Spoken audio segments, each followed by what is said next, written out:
Welcome back to Scottsbluff, Nebraska. We're here at the Pioneer Legends new layout. This is a redesign of the old course. It is a par 56 with a lot of tweener holes. Big shout out to Adam and Brianna Campbell and Nate Richter, who helped design the course with help from Robbie Serve, Jared Mize, Chris Dodson, the rest of the club, and the Scottsbluff Parks Department. This video presented by Panhandle Previews, a look at the course through the eyes of a 970 rated forehand player. Hole 1, par 3, 393 feet. A couple notes about this course. On most holes there's a short tee and a short basket, so don't be confused. We're going to be doing the long to long layout and maybe point out a couple of the short baskets on each hole. For example, this short basket is tucked right behind the tree on the left. The long baskets are all orange and are Mach 7s, so pretty good basket. Watch out for the OB behind here. If you can throw it over the path, you feel pretty good. Hole 2, par 3, 356 feet. Starting from this slightly elevated tee box, we cross this open field. Really, anything that's going to go pretty straight for you is going to be okay. There's a forehand line if you aim it toward these little evergreen trees on the left, or if you want to test that telephone pole on the right and the short basket, you can go backhand. Really, you want to try to tuck it somewhere in here. The basket is down a little depression here. Hole 3, par 3, 342 feet. Teeing off the sidewalk here, you want to really get over this patch of marshy land that's usually dry, but you never know. If you can make it across there into this short grass, you feel pretty good about yourself. If you can land up here past this little bush, then you'll probably have a pretty good look for birdie. Otherwise, par. Hole 4 is a water hole, so just be careful not to hit this tree on your way out. Watch out for any fishermen. And it's pretty short, only 251 feet, with probably a good 225 of that is a carry over the water. You could throw it into this tall grass, so be careful on this side. Hole 4, par 3, 371 feet. This is a nice low forehand hole. It can be done with a backhand, but there's a lot more trees to get in the way.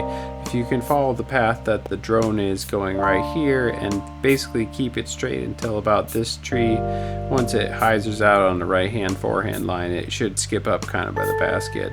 There's a nice hill as a little backstop. Our next hole is our first par 4, hole 6, 535 feet. Unfortunately, I had a bit of a drone malfunction on this hole and it didn't record the entire flight of the hole. There's a Mando that is on the right, so you gotta throw left of that, and then you basically want to go straight up this area. You can go around to the left, you can go around to the right. The basket is out towards the water, way out there, another 200 feet or so, as you can see in the picture. Hole 7, par 3, 410 feet. This is a tricky one to get because there's a fair amount of things in the way. There's not a good clean line. You can go forehand or backhand. Backhand's going to want to go to the right of that tree there. Forehand right up the gut here. Watch out for the cattails on the left.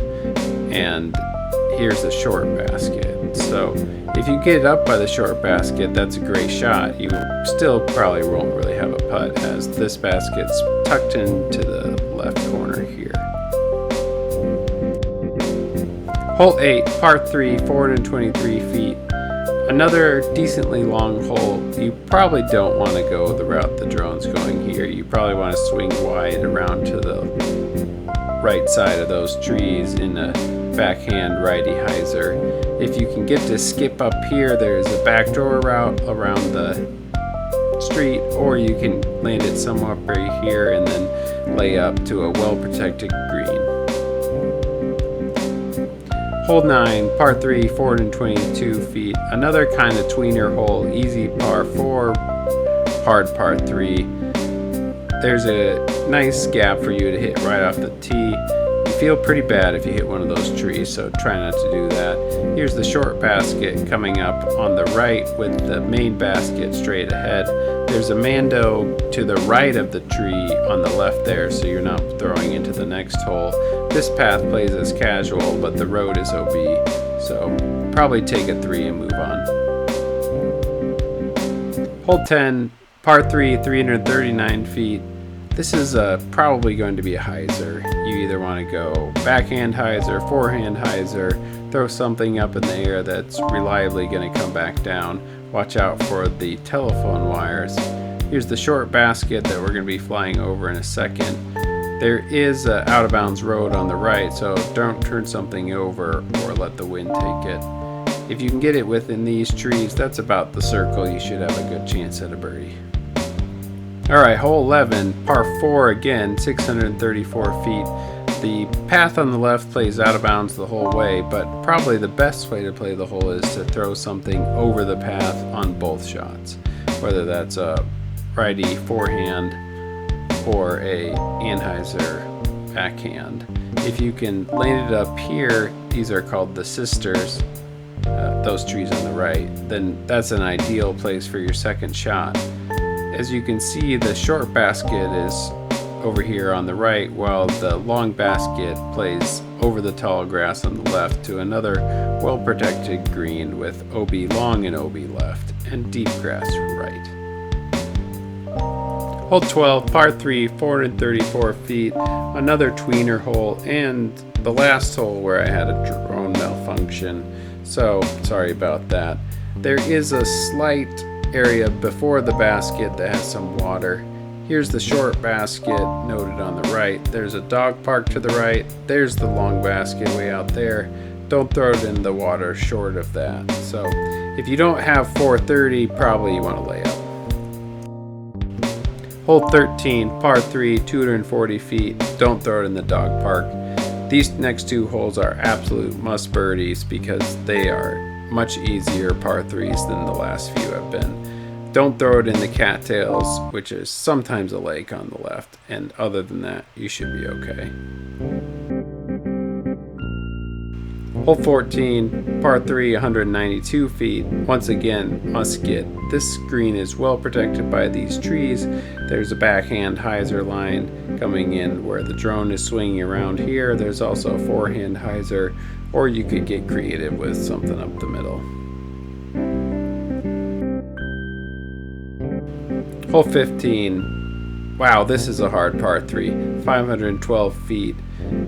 Well protected green, which you'll see in a minute. You really want to throw something over the short pad here, and if you can get it to land among these trees on the left, that's a great shot. Otherwise, the short basket is up on that little hill there, and once you get here, you have a not trivial second shot where you either want to swing it wide around this tree or swing it left to right around that tree. Watch out for OB long. Hole 16, par 3, 502 feet. This is another difficult par 3, but just due to the length. You might be able to hear some animals from the zoo on the right, and other than that, don't hit anyone, and it's a pretty easy 3, difficult 2, unless you have the distance. Hole 17, par 3, 275 feet. This plays as a wide open hyzer, and it's to an island green. The island is marked by flags, which you might be able to see on the drone footage. It's a pretty generous island and shouldn't present too much of a problem. They might replace those flags with something in the future. Hole 18, par 3, 371 feet. A good hole to end on.